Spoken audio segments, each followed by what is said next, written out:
Hello, I'm Brigantia Blackbird of the Blackbird Grimoire. Welcome back to Pagan Tales. Today we are talking about the goddess Ostara, and we have this rather lovely picture to look upon. It was done by Josephine Wall. I'm not sure if it's actually titled Ostara, but the vibe and the feeling and just the beauty of it, it just makes me think that it is very compatible with who Ostara is and what she's all about. But speaking about who she is, the question of who is a star has been raised on many occasions by many people.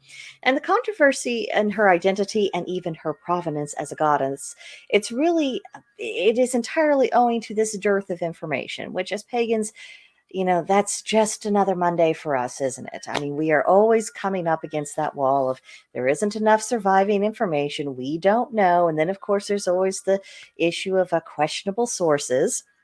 In the case of Ostara, she was mentioned by Bede, who was an English monk, and he associated her with Ostramonoth, which was how the month of April was used to be called, and he associated her also with certain pagan Anglo-Saxon festivals.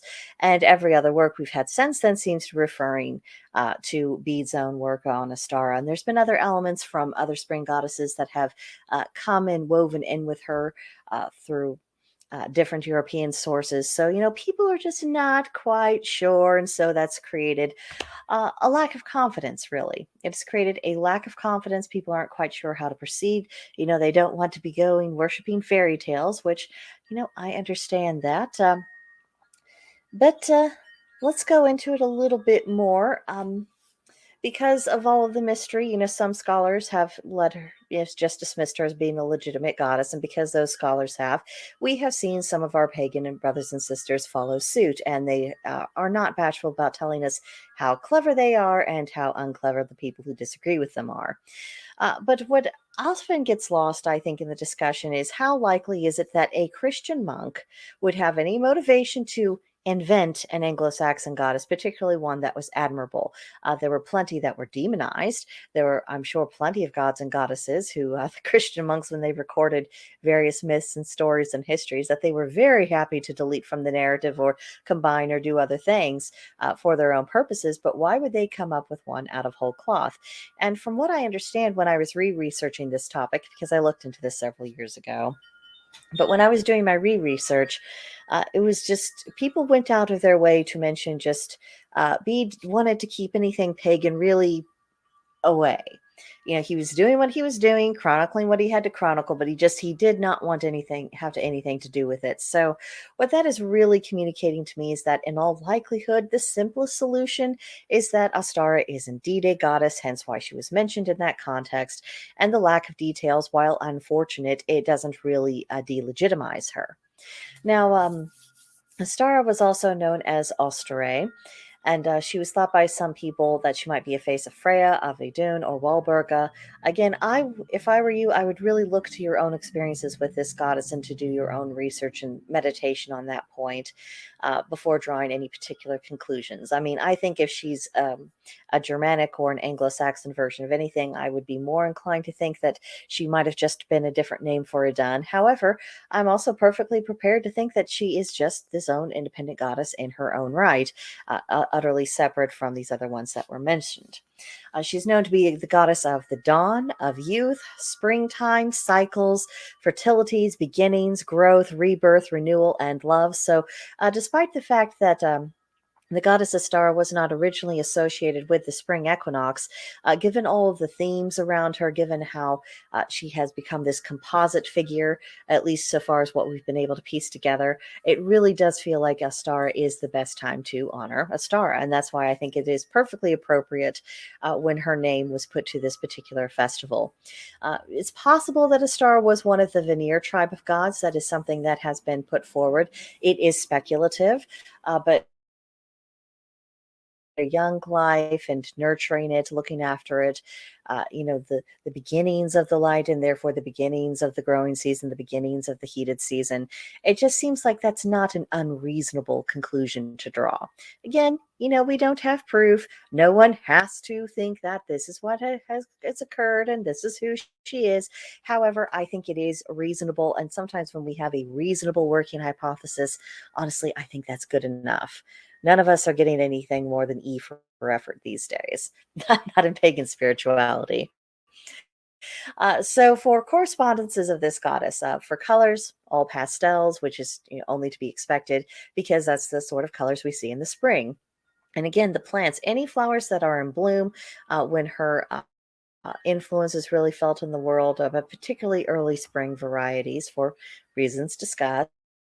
Animals, of course, the crystals, I like citrine and fluorite associated with her.